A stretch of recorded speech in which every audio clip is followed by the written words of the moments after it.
Hello guys, ഇന്നൊരു cooking video ആയാലോ.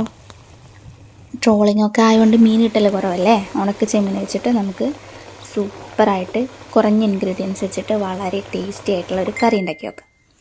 ചട്ടി വെച്ച് കൊടുത്ത് കുറച്ച് വെളിച്ചെണ്ണ ഒഴിച്ചതിന് ശേഷം അതിലേക്ക് കുറച്ച് വെളുത്തുള്ളി ഇട്ട് കൊടുക്കുക. ഒരു 6-7 വെളുത്തുള്ളി ഉണ്ടാവും, 6-7 അല്ലി വെളുത്തുള്ളിയാണത്.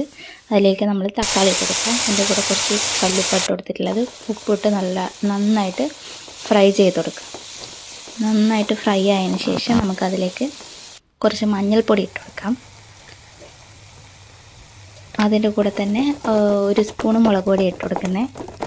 അത് നന്നായിട്ട് ഫ്രൈ ചെയ്തതിന് ശേഷം വറുത്ത് തലകളഞ്ഞ് കഴുകി എടുത്തിട്ടുള്ള ചെമ്മീൻ ചേർത്ത് കൊടുത്ത് നന്നായിട്ട് ഫ്രൈ ചെയ്യുക. അതിനുശേഷം നമുക്കിതിലേക്ക് ആവശ്യമായിട്ടുള്ള വെള്ളം ഒഴിച്ച് കൊടുക്കാം. ഗ്രേവി വേണമെന്നുണ്ടെങ്കിൽ അങ്ങനെ ആക്കാം, ഗ്രേവി ഇല്ലാണ്ടും ആക്കാൻ പറ്റും. ഇതിൽ കുറച്ച് ചെമ്മീൻ വേണമല്ലോ, അതുകൊണ്ട് കുറച്ച് വെള്ളം ഒഴിച്ച് കൊടുത്ത് നന്നായി തിളപ്പിച്ചതിന് ശേഷം കുറച്ച് കറിവേപ്പില ഇട്ട് കൊടുത്ത് നന്നായിട്ട് തിളപ്പിച്ച് വറ്റിച്ചെടുക്കുക. വറ്റി വരുന്ന സമയത്ത് നമുക്കിത് ഓഫ് ചെയ്യാൻ പറ്റും. ഗ്രേവി വേണമെന്നുണ്ടെങ്കിൽ കുറച്ച് ഗ്രേവി ആക്കിയിട്ട് ഉണ്ടാക്കാം. അപ്പോൾ ഉണക്ക ചെമ്മീൻ ഇഷ്ടമുള്ള എല്ലാവർക്കും ഇഷ്ടപ്പെടും, ഒന്ന് ട്രൈ ചെയ്തു.